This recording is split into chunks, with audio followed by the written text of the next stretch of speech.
Bene, allora abbiamo una serata particolare questa sera perché abbiamo un ospite davvero di onore, la professoressa Barbara Risman, che è qua da noi in Italia, in particolare a Milano oggi, in occasione della 11ª conferenza femminista europea che si sta svolgendo proprio in Bicocca.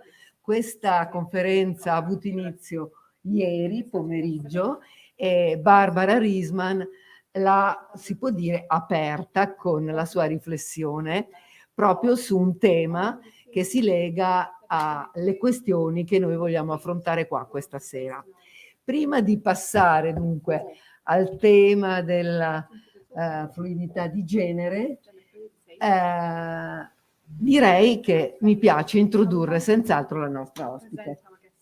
I would like simply to add that as we have some people who only understand English, perhaps, yeah, they are not all Italian. If you speak, my apologies. Yeah, because they have been so kind to reach us tonight, and I'm very, very thankful for that. Ok, allora, la professoressa Risman insegna ad un college di Liberal Arts and Sciences all'Università di Illinois a Chicago, negli Stati Uniti. E sempre la professoressa Risman, che è una distinguished professor all'interno di questa università, è stata poi direttrice del Dipartimento di Sociologia. So today with us we have the Professor Risman. She's been a distinguished professor in the at the University of Illinois in Chicago, and she is a distinguished professor, and she's been teaching on this topic tonight. We're going to introduce it.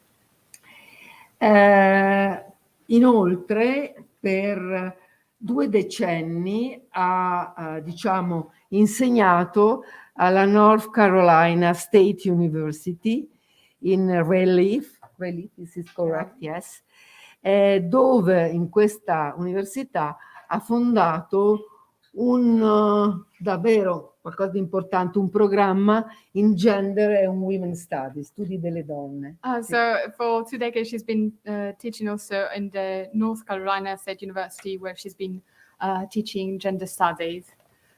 Questo è davvero qualcosa di molto molto importante. Attualmente Barbara è direttrice di una delle più importanti riviste a livello naturalmente mondiale, che è Gender and Society. So at the moment Barbara is the director of a worldly renowned magazine of Gender and Society. E nella sua ricerca in particolare, come diremo e discuteremo questa sera, Barbara ha gettato le basi teoriche di una vera e propria teoria del genere come struttura sociale. So in her research she has paved the way for the theory of gender as a social structure. E inoltre direi che è un elemento che mi lega molto al lavoro di Barbara Risman è proprio il suo interesse per i giovani adulti. And her interest is peculiarly in the young adults study. E come poi, diciamo, in questa fase della vita la prospettiva di genere può trasformarsi e anche trasformare forse le fasi della transizione, questo lo aggiungo io. And how the perspective of gender can, let's say, transform itself and transform also the, let's say, gender studies and the gender idea. Infine, Barbara Risman, questo spiega anche il suo invito in questa conferenza femminista, è attualmente una delle esponenti più importanti del mondo accademico dal punto di vista delle teorie femministe. She's also, and this is the reason why we're here tonight, she's also one of the most relevant guests regarding feminist theories nowadays. Posso menzionare qua solo 3 dei molti libri che Barbara ha scritto in questi anni. Partirei da questo libro sui millennials, che non è scritto qua, ma è scritto qua, Where the Millennials Will Take Us.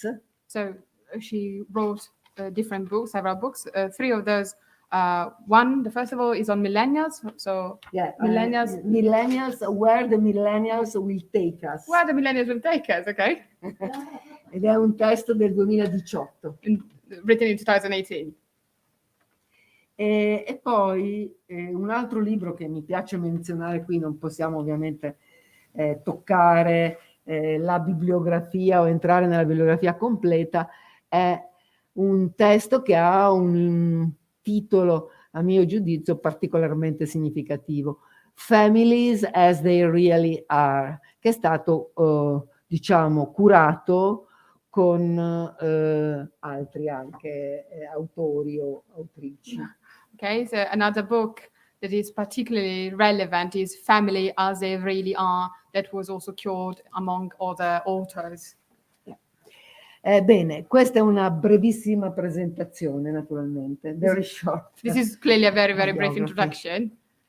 E direi che ci fa particolarmente piacere avere qui Barbara Risman, perché con lei, che sta facendo delle ricerche negli Stati Uniti, in Italia, con Emanuela Battecola dell'Università di Genova, in Spagna, sinceramente non so, magari ce lo dirà Barbara adesso, con chi sta lavorando, ma so che sta lavorando anche in Spagna, sta lavorando proprio sull'idea del superamento del cosiddetto binarismo di genere, in particolare tra le persone più giovani. Okay, so Barbara, we are very happy to have Barbara here today, Barbara Risman here today. She is now working on different research on the overcoming of gender binary, especially in the US, in Italy with Manuela Battecola in Genova, and in Spain. We don't know exactly the name, but we're waiting for you to tell us. Aranzagrau. And we are particularly interested in these young adults and how they're overcoming this binarism. Bene. Australia, yeah, Melbourne, I've seen, perhaps, yes. Lucy Nicola. Okay. Lucy Nicola from Australia is my Very well. collaborator. Yeah. So, Barbara, would you like starting this topic and choosing your line of reflection? Vuoi scegliere tu, magari, attraverso quale punto di ingresso mettere a tema questa fluidità di genere, che è il tema, che è anche l'oggetto della nostra riflessione stasera. So would you like to start from whatever you find most appropriate to start this introduction in overcoming the gender binarism and your researches? Okay, first of all, thank you very much for having me. This is an exciting and unexpected opportunity. I came here to do an academic conference, and so it's always lovely to be able to talk to people who, both here and out there, are not academics. And so I want to say really clearly that this sort of idea of overcoming the gender binary, I'm not personally invested in saying we must do this. What I'm doing is studying young people who tell me that they no longer identify themselves as women or men, that they find those categories either inauthentic or oppressive. And so that what I'm doing is studying mostly young people. It's not only young people, actually. One of my co-authors in the Italian journal about gender, where I am just publishing a piece on this, is actually 60 years old and considers themselves non-binary. But our data and other people's data suggest that it is primarily people 35 and younger it's a relatively new idea to be able to think about, I am not a woman or I am not a man, but not necessarily the opposite. That is, transgender people have been fighting for their rights for a very long time, and are not a new group of people. But what we find with this group, people who are non-binary, is that they do not want necessarily, in fact, they don't want to go, they are not saying, I am a man, even though I was raised a woman. Okay, sorry. Yeah. I have to get used to the translation. Translator, appreciate the energy though. So, allora innanzitutto I won't do that again. Don't worry. So, sono molto felice di essere qua oggi, grazie per avermi invitata, ero qui per delle conferenze accademiche. Vorrei specificare che ovviamente io non parlo della necessità di superare il binarismo di genere, quanto del fatto che io stia studiando il superamento di questo binarismo di genere. Non sto dicendo che debba essere fatto, ma sto analizzando persone che cercano di capire quello che sono.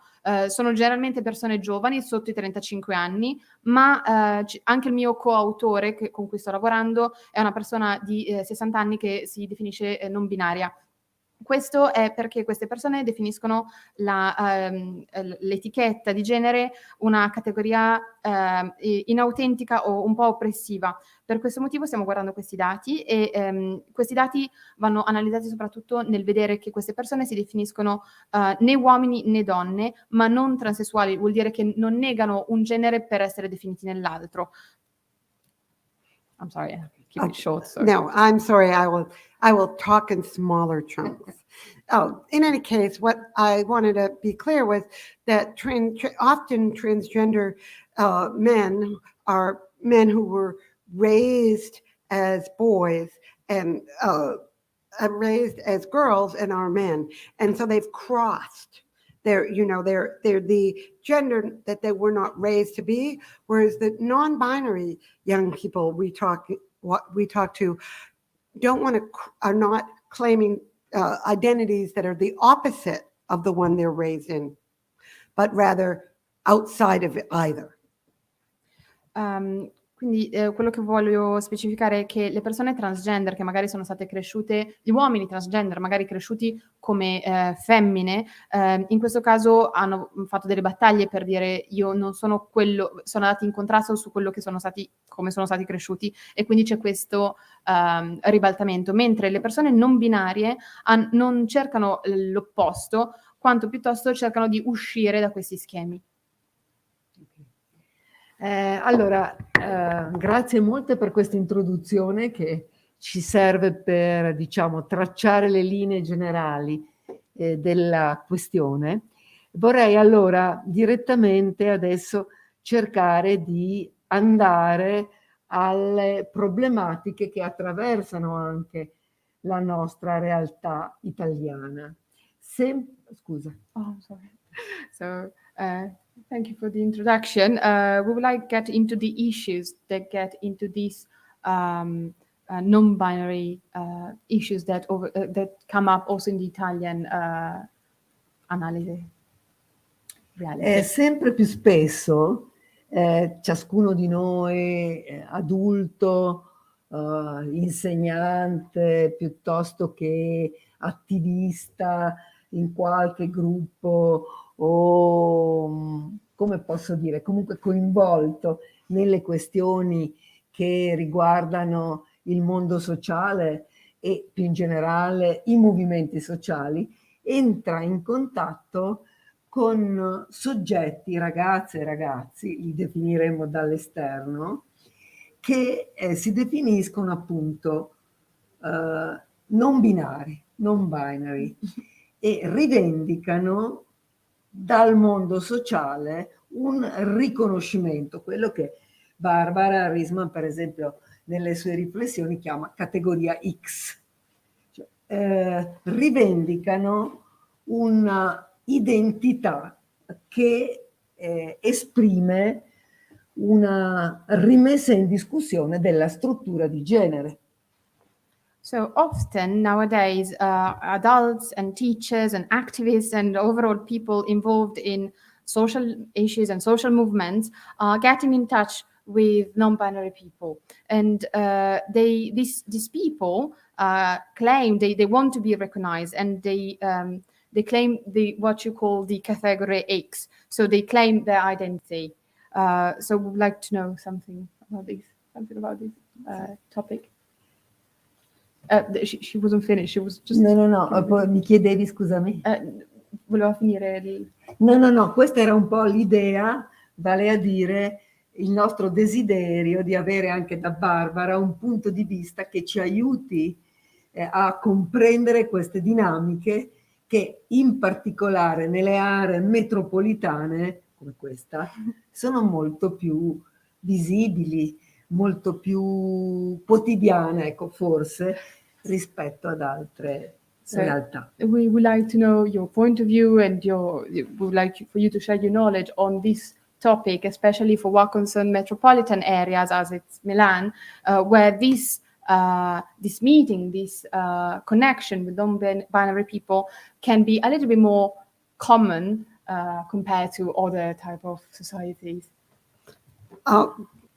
I think that first of all, you are right in noticing that we see more people in gender non-conforming positions in larger metropolitan areas. There's a way in which the density of meeting and having community is easier, I think, in big cities in general. And so I think you are right. You're likely to see social change happening in this way first in the larger cities.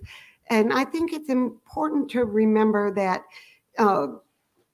what people feel as oppressive in the category of women and men is in some sense itself a social construction.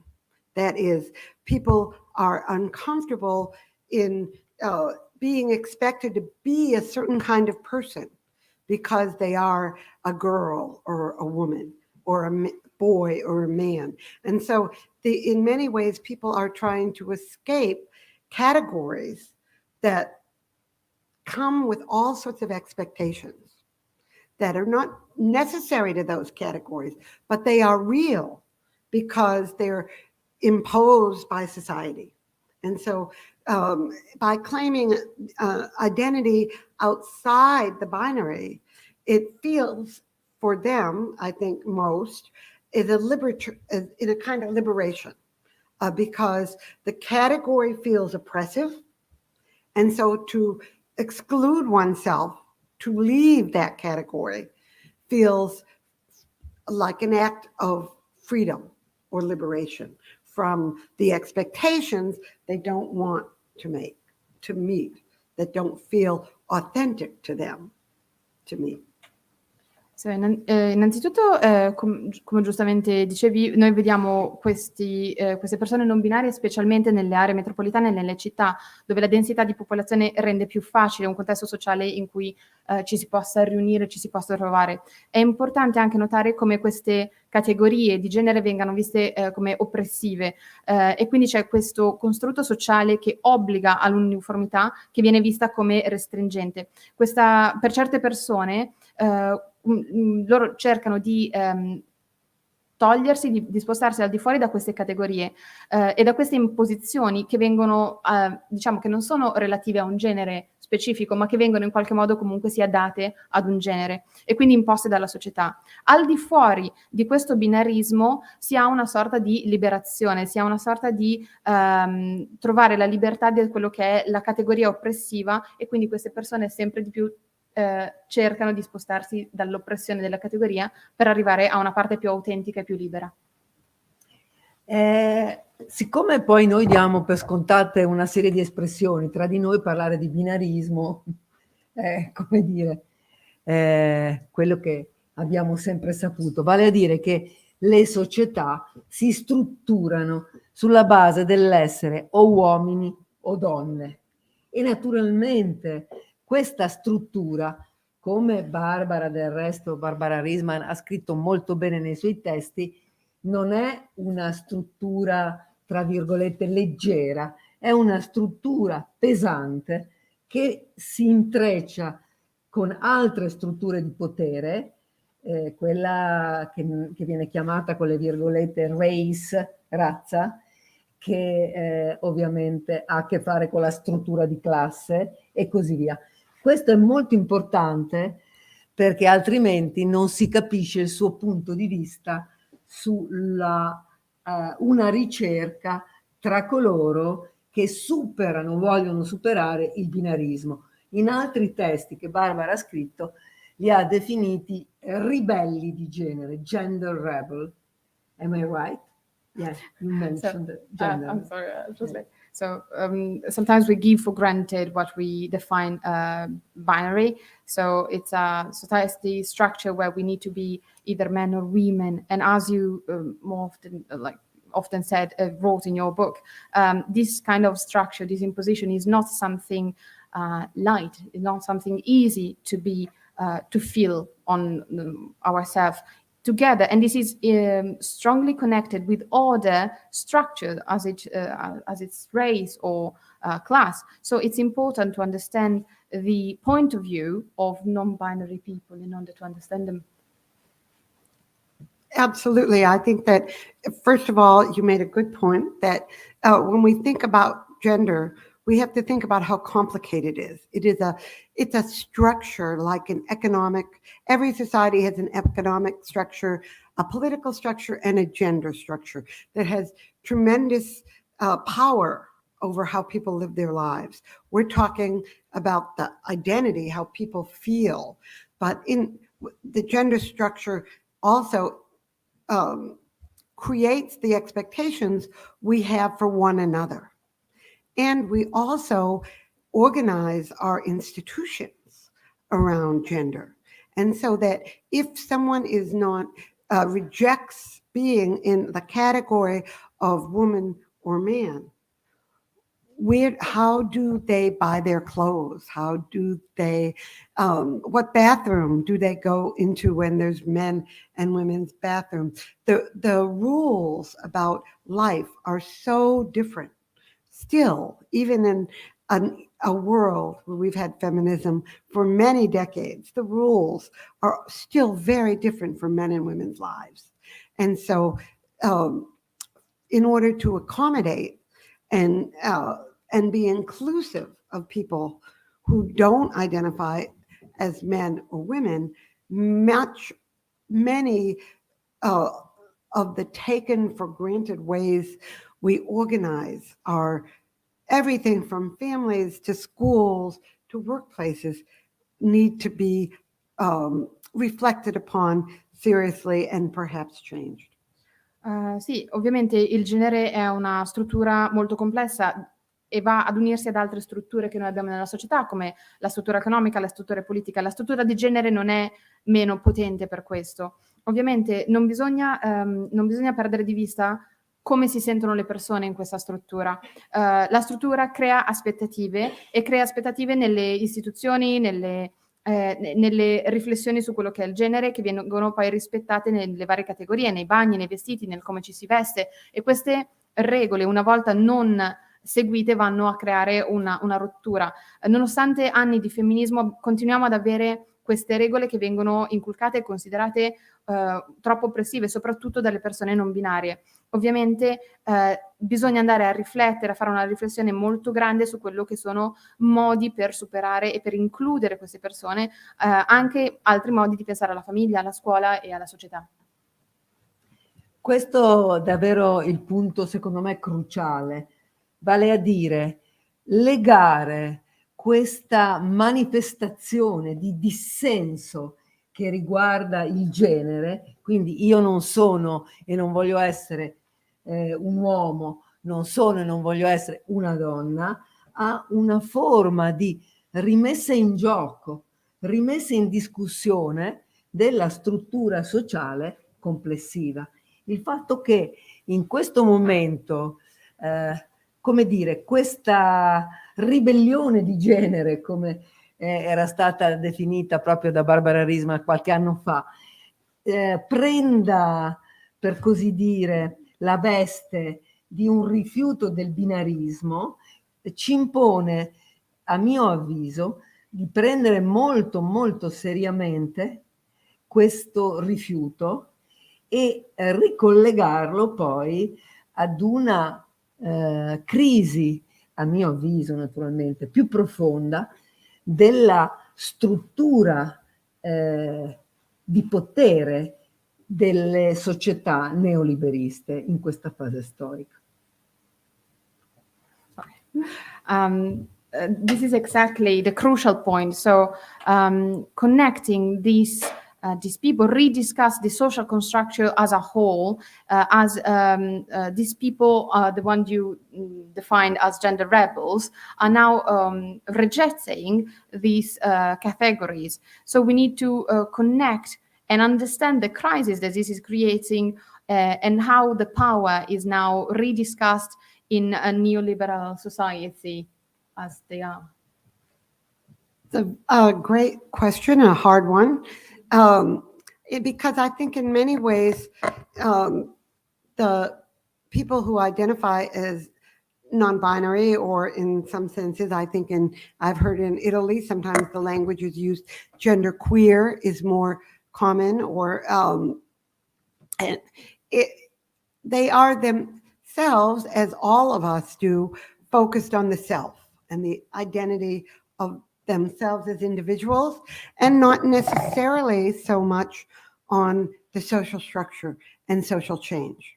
And so some are, just like some people who are what are called language you may not have heard, but cisgender, people who identify with the gender they were assigned at birth.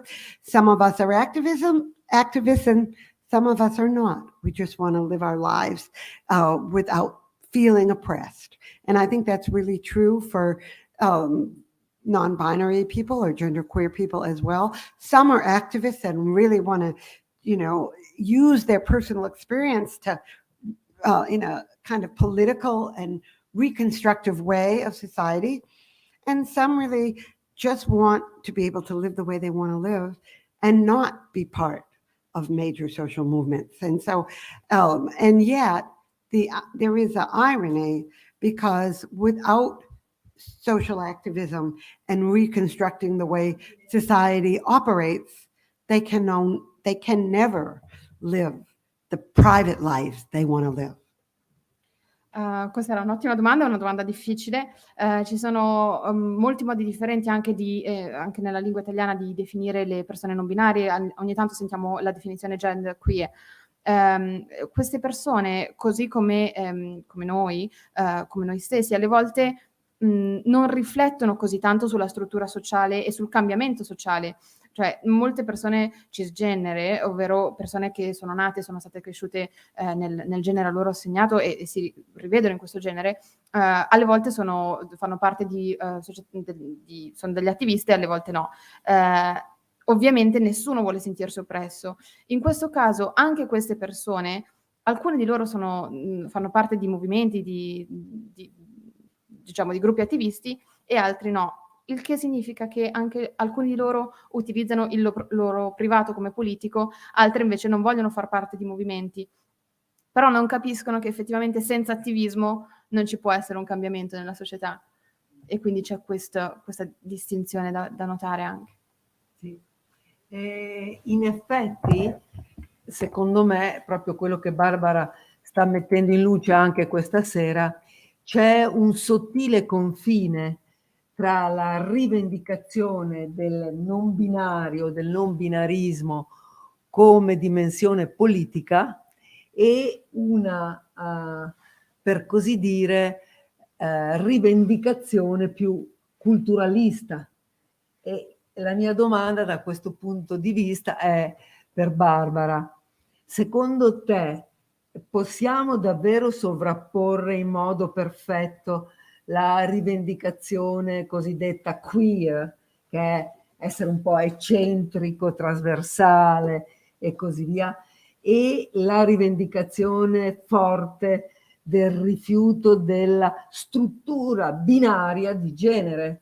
Ecco, questo mi sembra una questione evocata da lei, nei suoi lavori anche.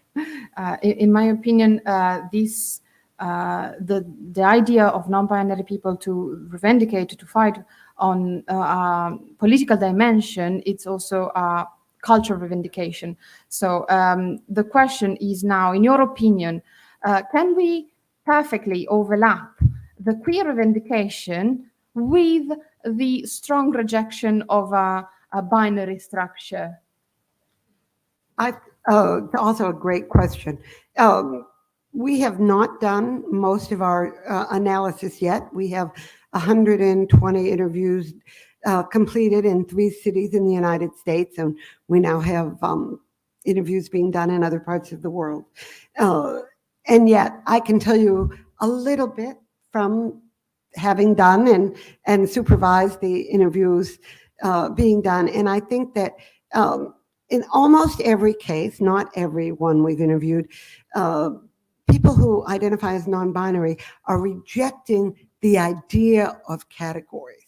And so they almost, not all, but the vast majority also reject the binary of gay and straight.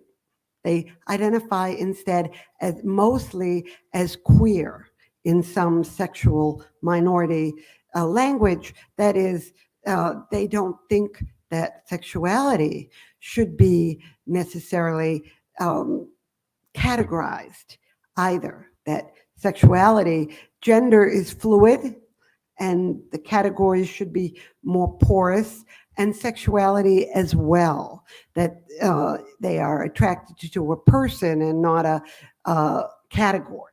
And so most of our respondents identify as queer or pansexual or multisexual or in many different ways, but very few as heterosexual. So they consider themselves, I think, most part of the LGBTQ community. Ottima domanda, grazie anche questa. Ovviamente non abbiamo ancora finito di fare l'analisi, stiamo facendo queste interviste e le stiamo ancora analizzando. Quello che abbiamo visto finora è che in quasi tutti i casi le persone non binarie rigettano le categorie, specialmente rigettano anche la categoria ristretta di gay e eterosessuale, si definiscono quasi sempre queer. Quindi non solo rigettano il genere, ma anche nella parte della sessualità questo è visto come opprimente. Nel senso, il genere è fluido, è poroso, è plurimo, e così anche la sessualità. E quindi queste persone sono attratte da personalità, non da un uomo o una donna. E quindi in questo caso abbiamo questa anche un linguaggio che viene visto come queer, come poliamoroso, come multiamoroso, e si rifà sempre nella categoria di LGBTQ, e dove appunto c'è questa fluidità totale.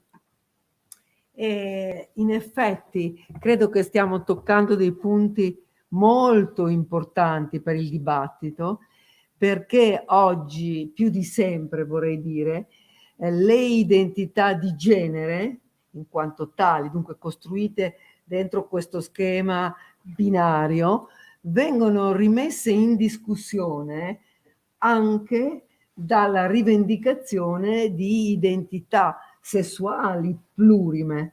Per cui forse, secondo me, per la prima volta in questo momento storico stiamo intrecciando la soggettività sessuale, se possiamo chiamarla così, con una rimessa in discussione proprio di quella che Barbara ha chiamato nei suoi libri, che ormai, come dire, sono sedimentati nella riflessione teorica quasi ventennale, struttura di genere. Ecco, trovo che ci sia questo intreccio che è molto particolare in questo momento storico, che non è mai esistito prima, almeno in Italia forse lo tocchiamo con mano, poi magari anche tu Emanuela, ci puoi dare il tuo punto di vista. So as today, exactly, gender identity and in this binary scheme is completely rejected, and as well it is the sexual identity.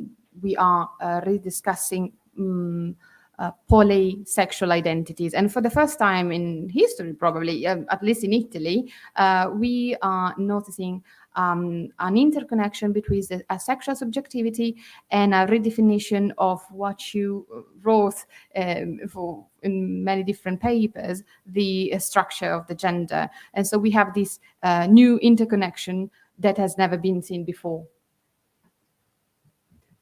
I am always worried about saying something has never been seen before.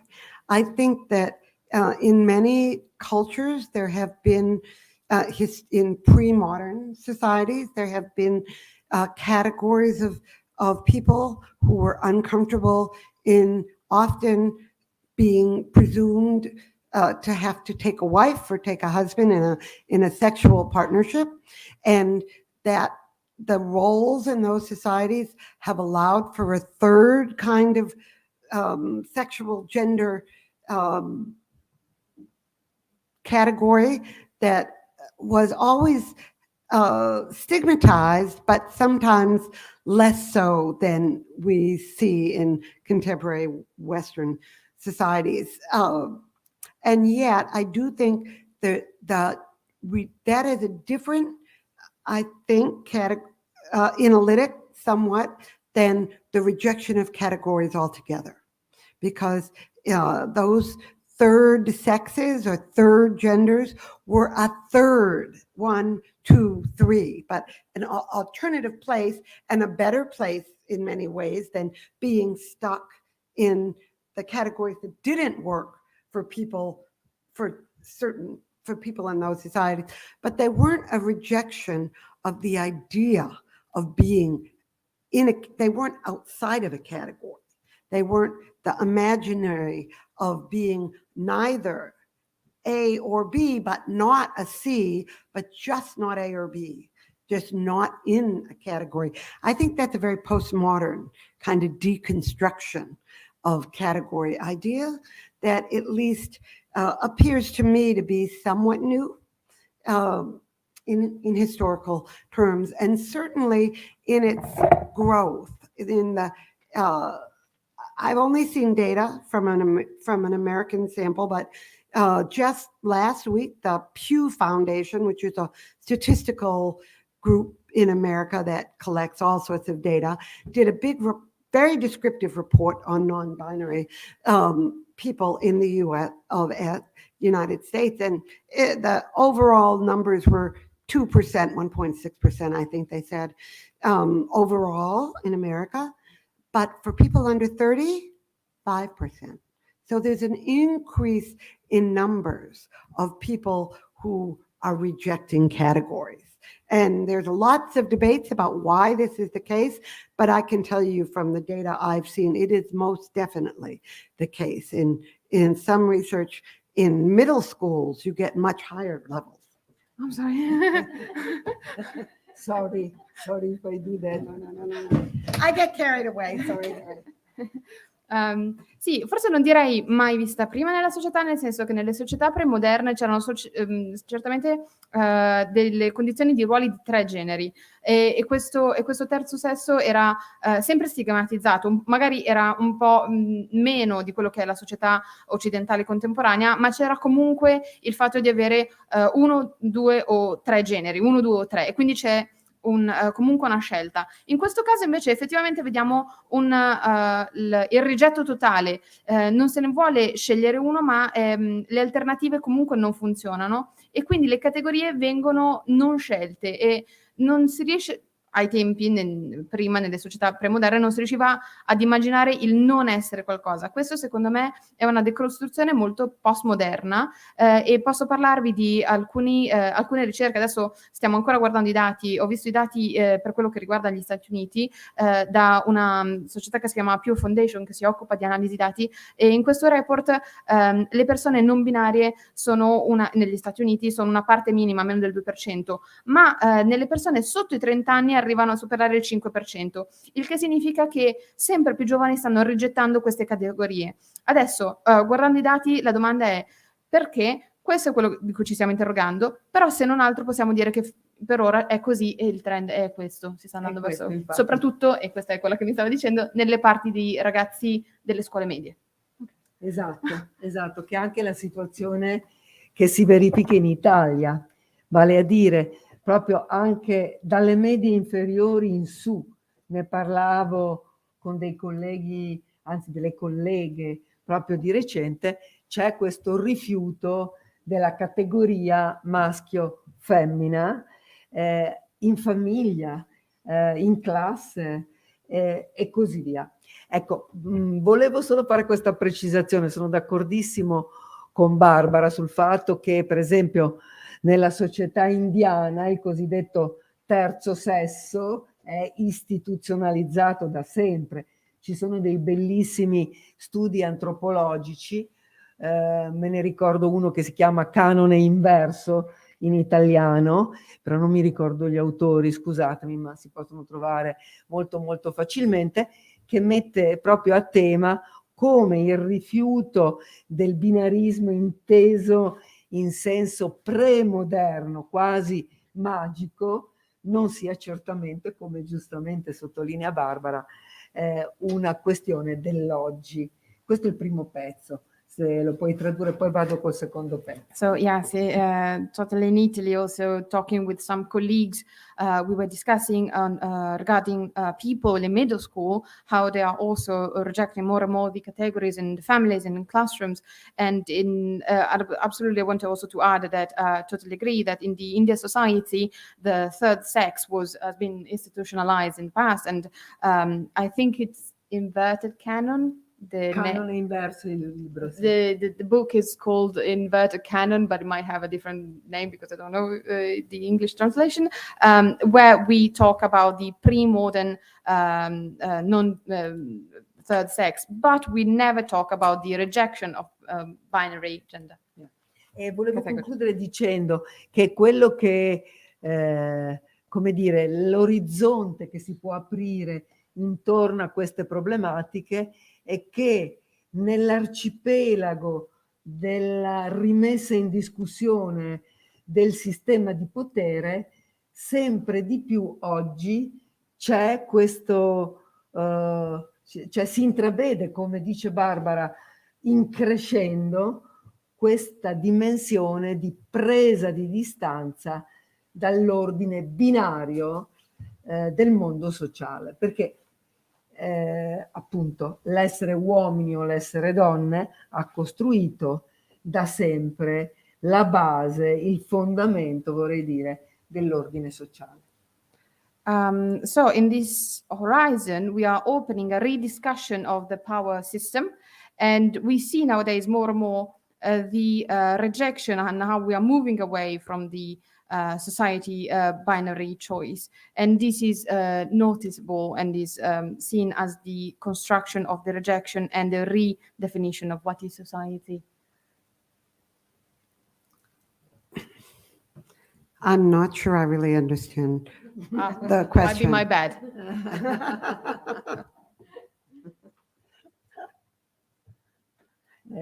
Chiede se può riformulare la domanda, ma probabilmente è colpa mia. No, semplicemente volevo dire che ero perfettamente d'accordo con Barbara sul fatto che non dobbiamo ovviamente fare un'affermazione assoluta che è di oggi il rifiuto del binarismo, perché appunto molte società premoderne, molte diverse società studiate in particolare dall'antropologia hanno messo in luce queste figure legate al cosiddetto terzo sesso. Ok, questo è il primo pezzo. She totally agrees with you on, we can't say that this is something of today. Obviously we had many, maybe not many, but definitely some pre-modern society that were studying in anthropology where we can see the definition of a third sex. So this is absolutely true, and this was agreed. But then, però, the second part.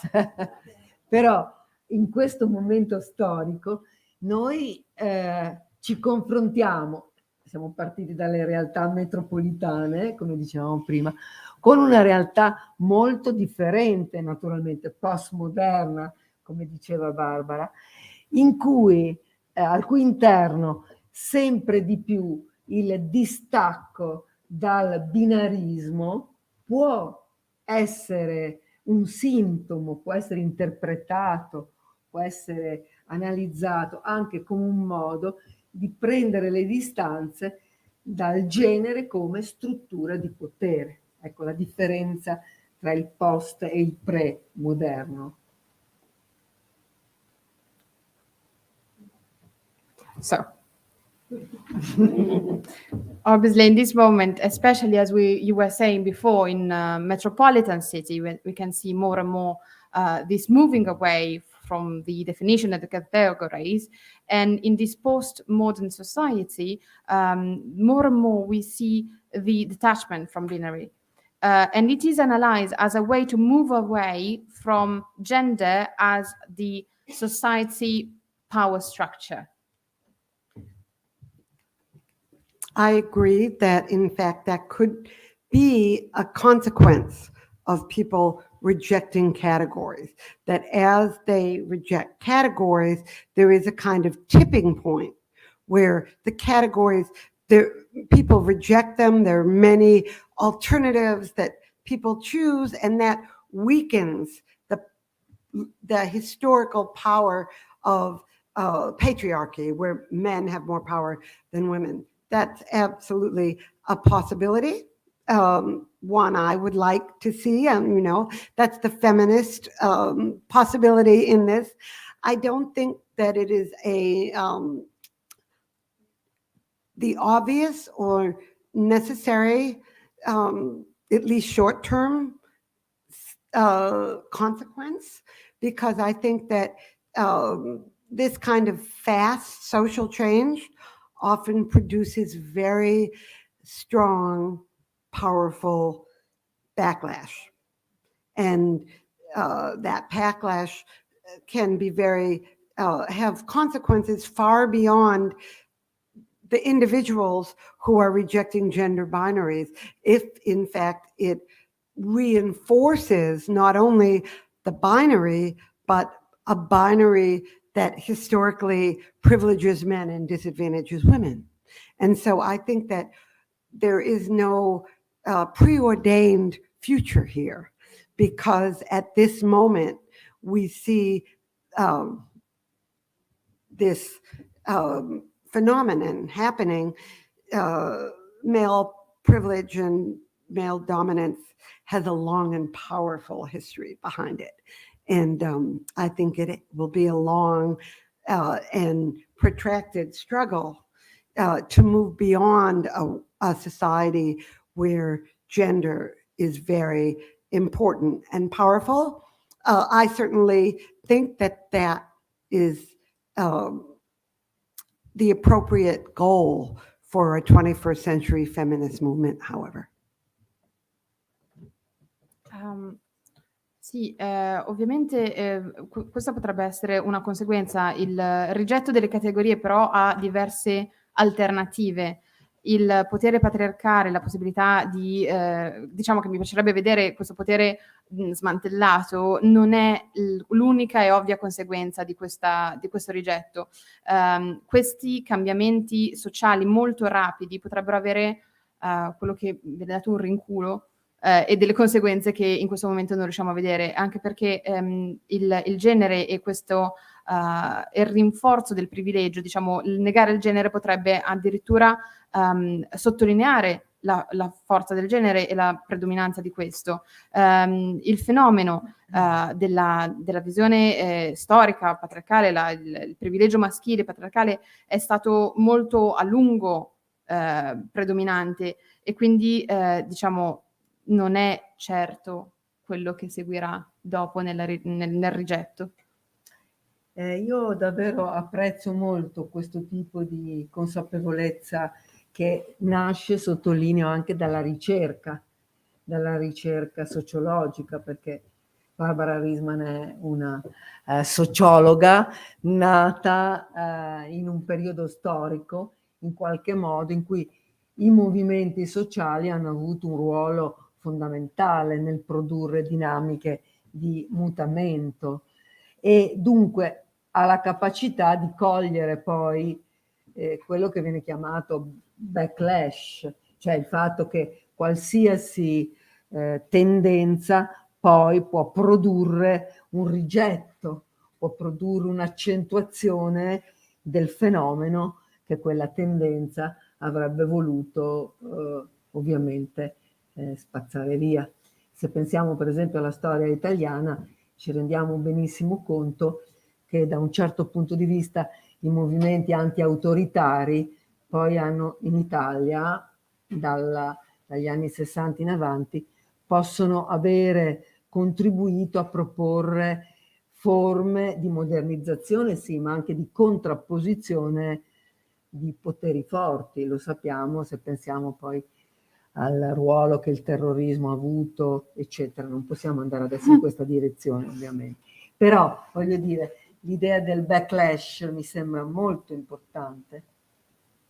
So I truly appreciate your knowledge and your knowledge that was deriving from sociological research that was born, by the way, in a historical period of social movement, and your ability to notice especially this possibility of a backlash regarding this movement, because obviously we can always take into account this kind of opposite direction. We notice it in Italy, especially in the 60s, with the movement against the authority that actually brought a sort of modernization, and then also as well the opposite tendencies. But in this moment, we can't really go through it. But absolutely, she was pleased with this noticing.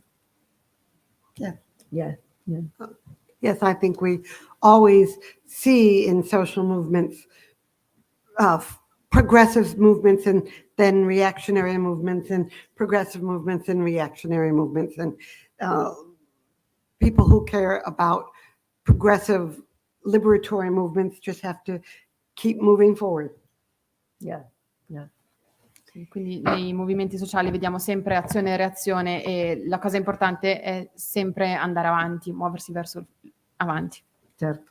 Giusto per chiarire, quando io parlavo di terrorismo di Stato, sì, non certamente di altri tipi di terrorismo.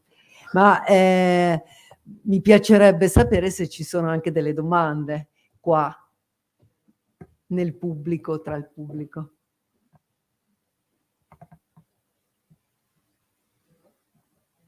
Any questions? I'm sorry. Yes, Yeah, of course.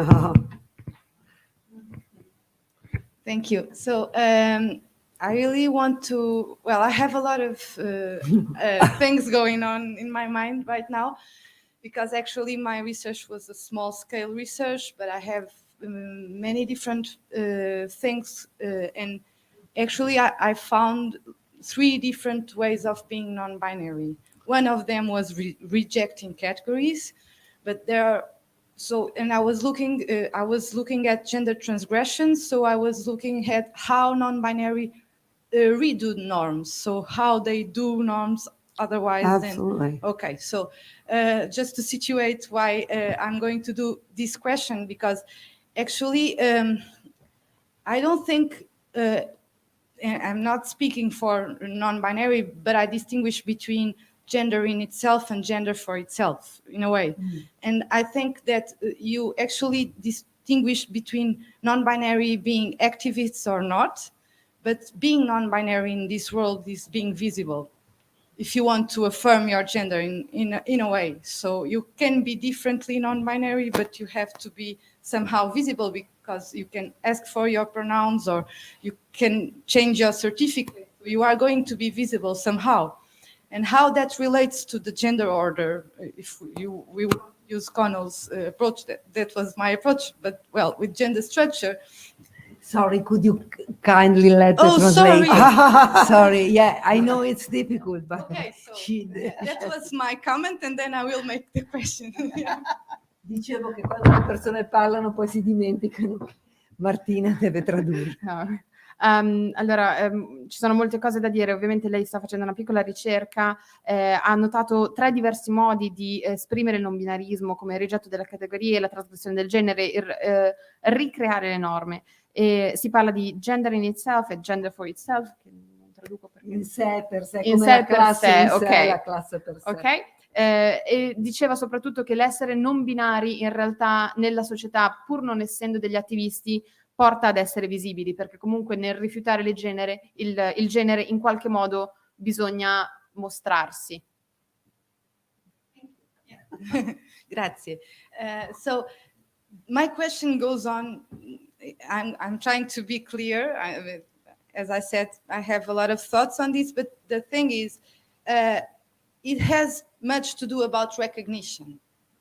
And this recognition doesn't erase belongings that already are in society, but it has to do also with this kind of power structure, and where does that lead us in terms of if we recognize these new belongings. Also, just a small note, I hope, yeah, she can get it. For my knowledge, non-binary was a term coined in 2012 and has the first Pride flag at 2014. I tried to reach before, but I didn't know anything. So I think this kind of new visibility comes from the efficacy, or at least the kind of the very quick understanding that people who do not conform to binary structure have. Yes. Yes. Okay, so, yeah. Okay. There were 2 or 3 questions in there. Sorry. Yes. So Go ahead. I will. You translate. I'll pick. Sicuramente la domanda andava a parlare del riconoscimento, ovvero il riconoscimento ha anche a che fare con la struttura di potere, il riconoscimento politico, i leader, e per me la parola non binario è nata come termine, è nato nel 2012 e soprattutto poi nel 2014 con la visione per la prima volta della bandiera. Prima non lo conoscevo, e questa visibilità aiuta anche la comprensione. Okay, I'm going to start. I see sort of 3 questions embedded. The first one about when language and the issue. So in my book that was published in 2018, the data was collected in 2011, 12, and 13. And people weren't using, in the US context, non-binary. And it wasn't a study of, it was a study of millennials. So in that 116 interviews, I just had 10 or people, 10 or so people who I called, I think you must have read that book, gender rebels. They were gender non-conforming. They didn't use the language of non-binary, but they did use the language of genderqueer, agender, gender fluid, gender non-conforming. They were all sorts of different words that they used, but they were all the same conceptual identity. Nobody was doing recognition, and of those small, they were talking about it privately, but nobody was asking for pronouns in college classrooms. So, but they were already having conversations, and it was out there.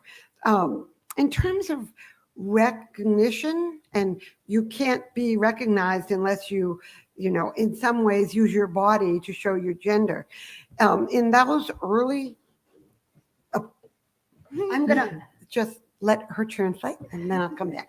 Allora, la prima parte è la parte della lingua, che riguarda la lingua. Allora, nella ricerca pubblicata nel 2018 noi abbiamo analizzato dei dati presi nel 2011, 12 e 13 negli Stati Uniti. La parola non binario non veniva utilizzata, era uno studio sui millennial. Nelle 116 interviste, solo 10 persone, quelle che, come avete letto, vengono definite i ribelli di genere, non usavano questo tipo di di lingua, di parola, ma utilizzavano altri termini come a genere o non conformi. In questo caso avevano la stessa idea, la stessa concezione, ne parlavano tra di loro, ma non avevano ancora quella concezione di non pronomi che si usa in questo momento. Adesso si va alla parte 2. In the data we've collected now, are in the middle of collecting or analyzing.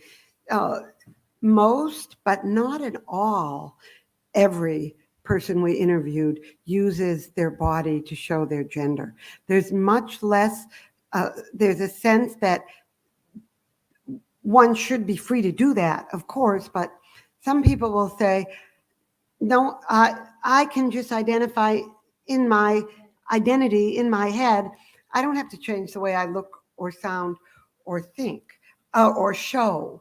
And so I call, and even the people who do use do signifiers, sometimes those signifiers, one needs to be educated to know those signifiers, right? In a US context, having an asymmetrical hairstyle, where one side is very short and one side is not. Well, I know that, but not everyone does.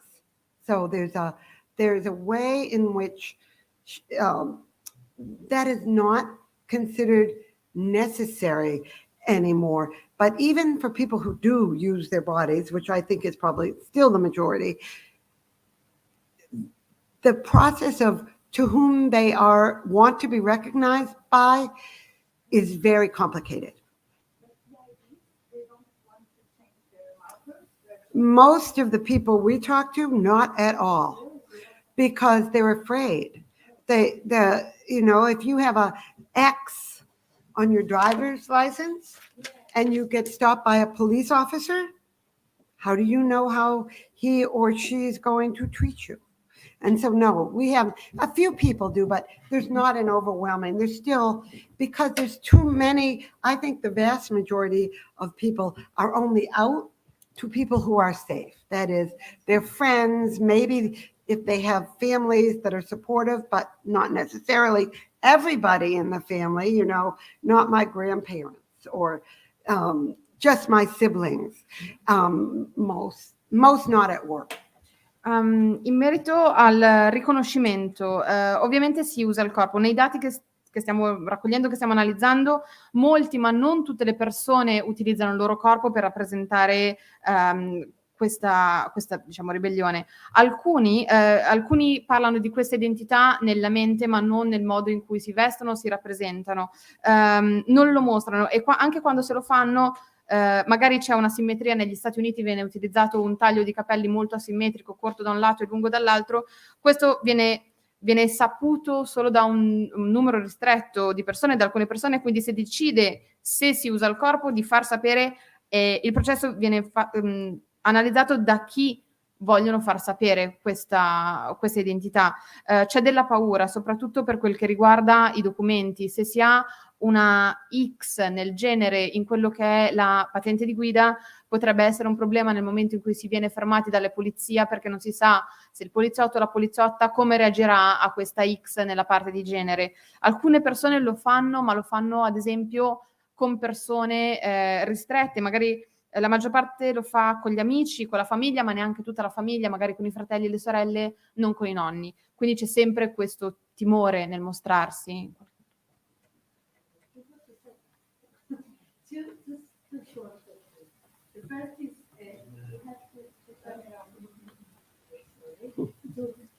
Questions. First, what they mostly sense: fear, shame, or alienation. And the second is, do you think that it's a kind of this issue of abinaric gender relationship between the social construction, is it a kind of Archimedean point in a way kind of what? The Archimedean point, something that manifested as the fourth waves of feminism even? That's something that you almost said before, so I'm taking it a bit further. Thank you. Due domande. La prima era di che cosa temono, se sia paura, vergogna o alienazione. La seconda domanda è se questo sia un momento di picco in quello che è il momento di cambio. Un momento. Could you kindly explain? It's like a peak. Perhaps. It's like a peak, like a turning point. Asimmetrico. No? Ah, Archimede, I'm sorry, è la leva di Archimede. Academic? No, Archimede. Oh. The Greek mathematician. You know, Yeah. this point that could change the situation. Archimedes, the Greek mathematician. Keep going. Okay. Anyway, it's like a turning point. Okay. She asked it as a turning point. So è un punto di svolta.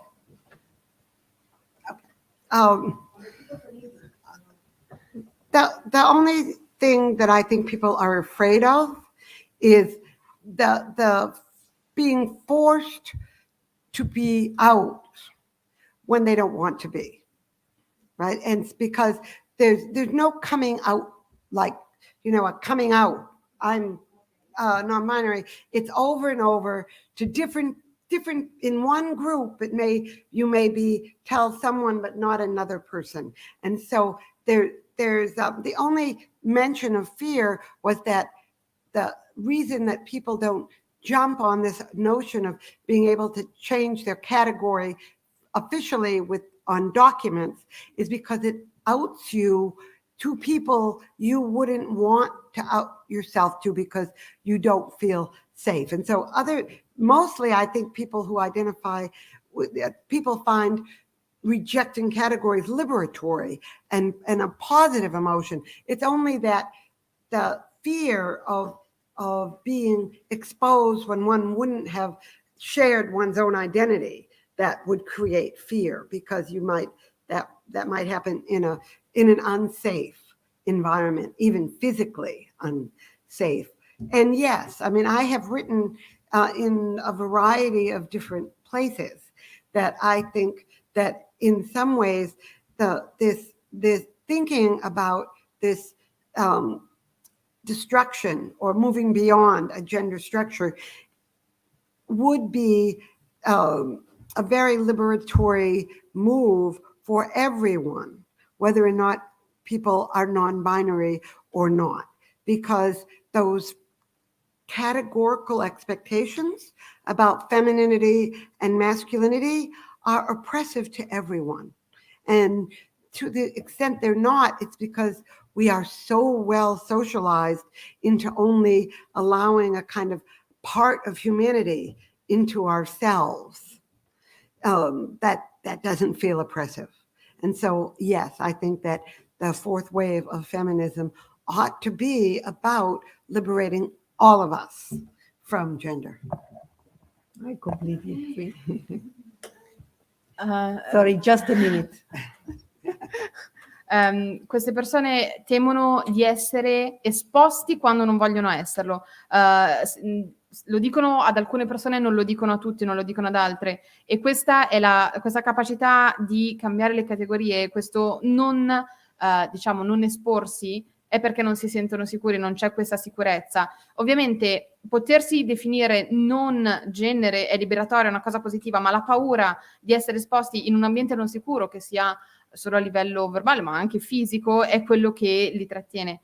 In qualche modo ovviamente la distruzione della struttura di genere sarà liberatoria per tutte le persone, perché le aspettative di maschile e femminile sono oppressive per tutte le persone, solo che in questo momento è ancora un processo. Ovviamente la liberazione sarà poi data anche appunto dai vari movimenti, dalla quarta ondata.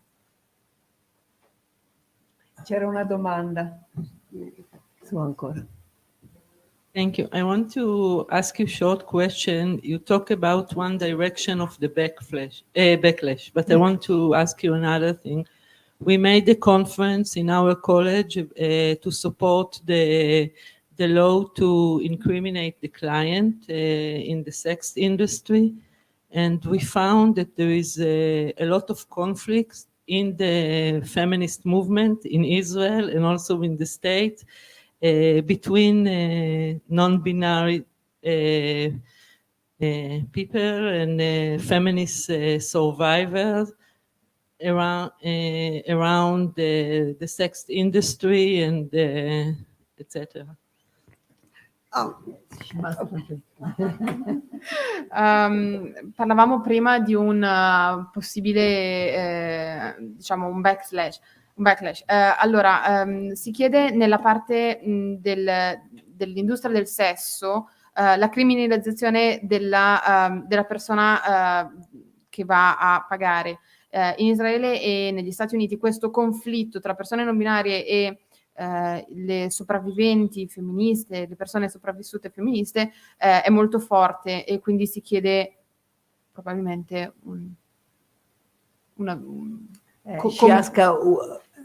the question is about how they can interact with each other, the two sides. Can you say something about this? Because we find it very militant, and it was in Israel, it was hard to deal with them. You know, there are becoming conflict now in. C'è un conflitto nel movimento femminista. Inside feminist circles. Inside the feminist circles for what is About the sex crime, yeah. Sex work. They are against, you know,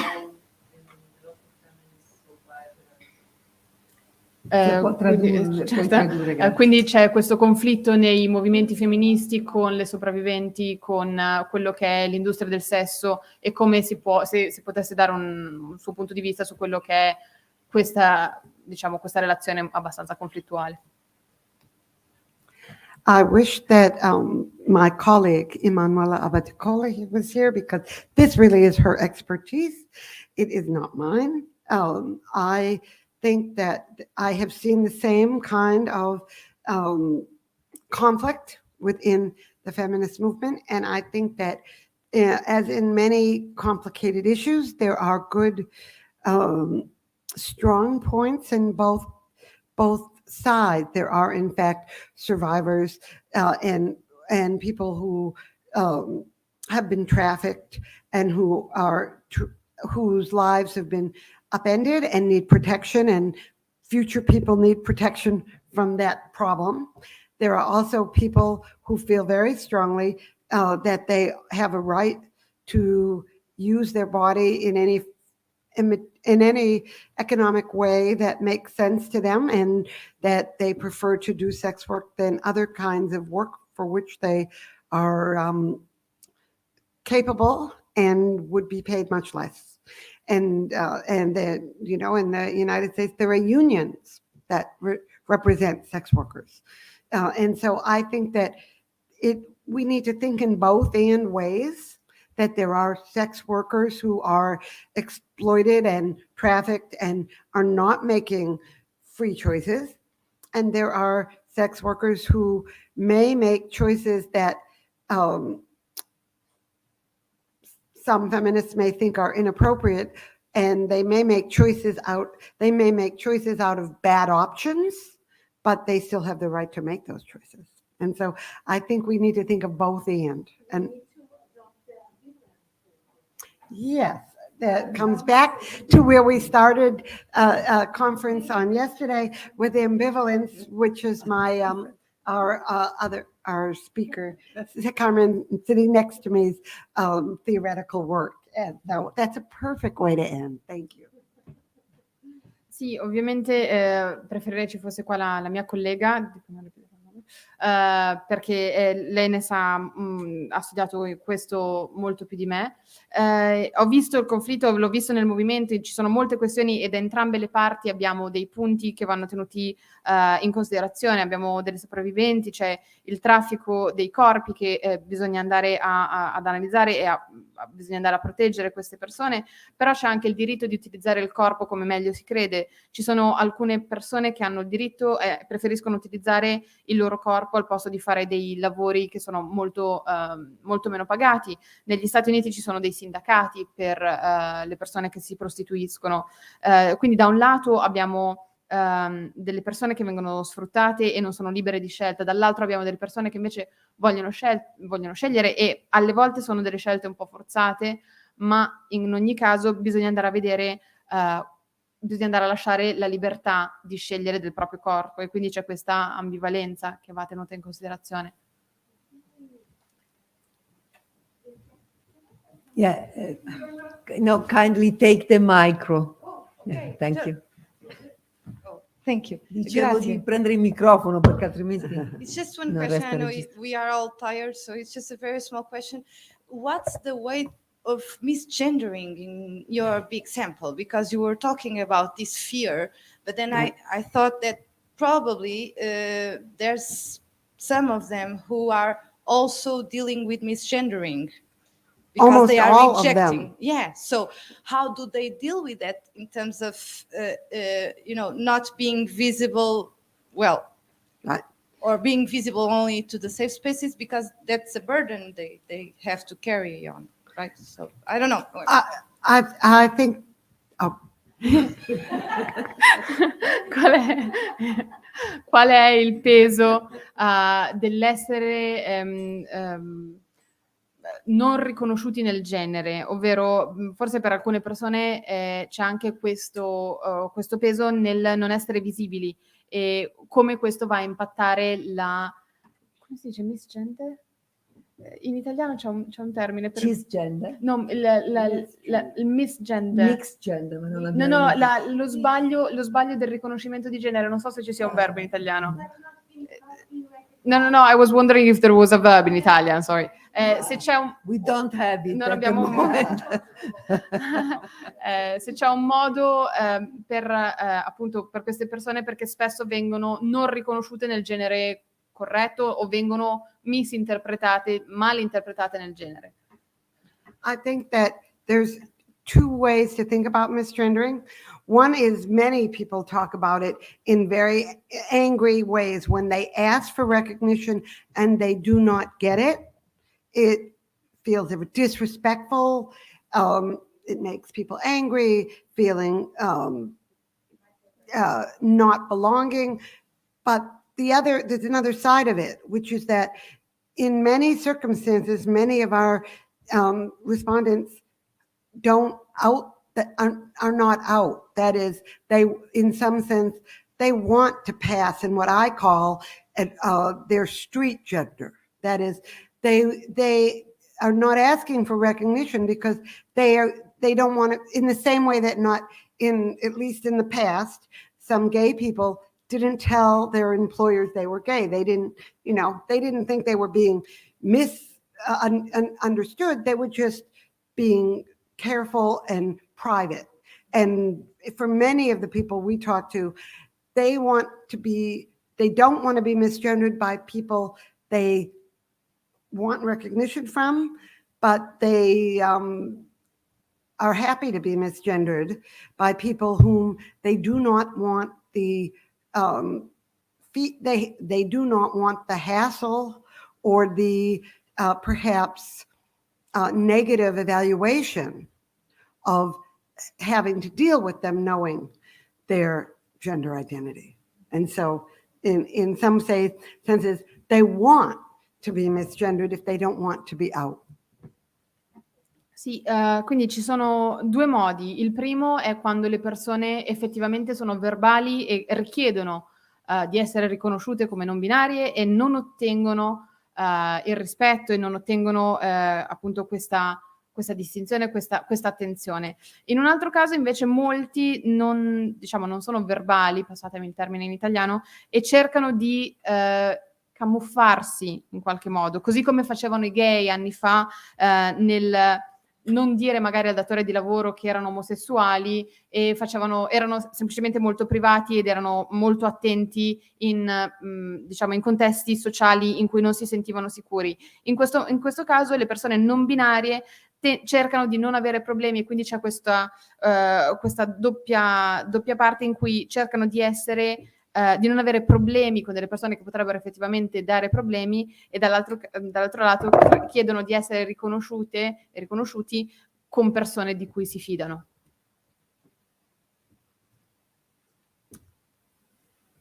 Non ci sono altri commenti? Oh?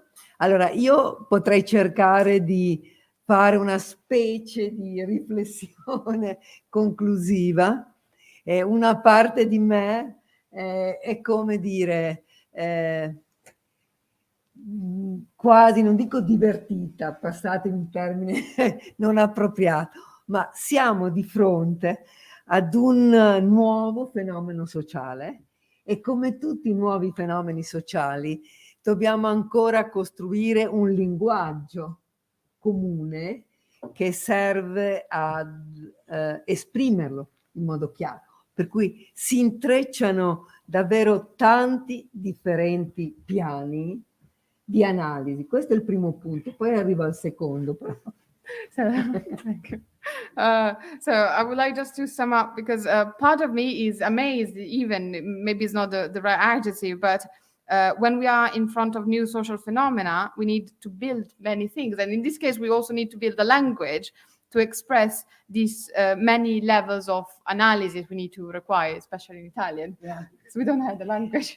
Ad ogni modo, l'aspetto veramente importante, secondo me, è che anche attraverso questo nuovo, tra virgolette, fenomeno, nel senso postmoderno, che ha chiarito, secondo me, molto bene Barbara in questa nostra conversazione, la fluidità di genere da cui siamo partite può essere interpretata con la chiave del rifiuto del binarismo maschio-femmina oggi, e al di là appunto della necessità di costruire questa rete concettuale in modo più definito, preciso, capace anche di superare le differenze linguistiche, come vediamo questa sera, il mio pensiero, per così dire, conclusivo è il seguente. Dobbiamo davvero far finire la categoria di genere come categoria portante di una delle forme della diseguaglianza sociale oggi. Quindi io leggo anche questo rifiuto del binarismo come una sorta di tarlo, non saprei come dirlo in inglese, di un tarlo che lavora contro un verme. A woodworm. A worm, sì. Oh, the woodworm. She's talking about. I'll translate it later. Ho finito. Comunque un verme. Sorry. Grazie. Contro il persistere della struttura delle diseguaglianze di genere. So another important aspect with this new phenomenon, the postmodern new phenomena you've been talking about, getting to this gender fluidity, which is connected to the rejection of binary male and female. And beside creating a net that can be more precise to overcome many different issues, one of which is the linguistic issue, we also need to end the category of gender as a category that portrays a social disequality, and it's like a sort of woodworm that is going through and persists on this gender structure. Gender structure, exactly. So. I agree. I think that's a great way to sum it up. Ottimo modo per, diciamo, ricapitolare il tutto. Ok, grazie. Thank you. Thank you. Grazie Barbara. Thank you.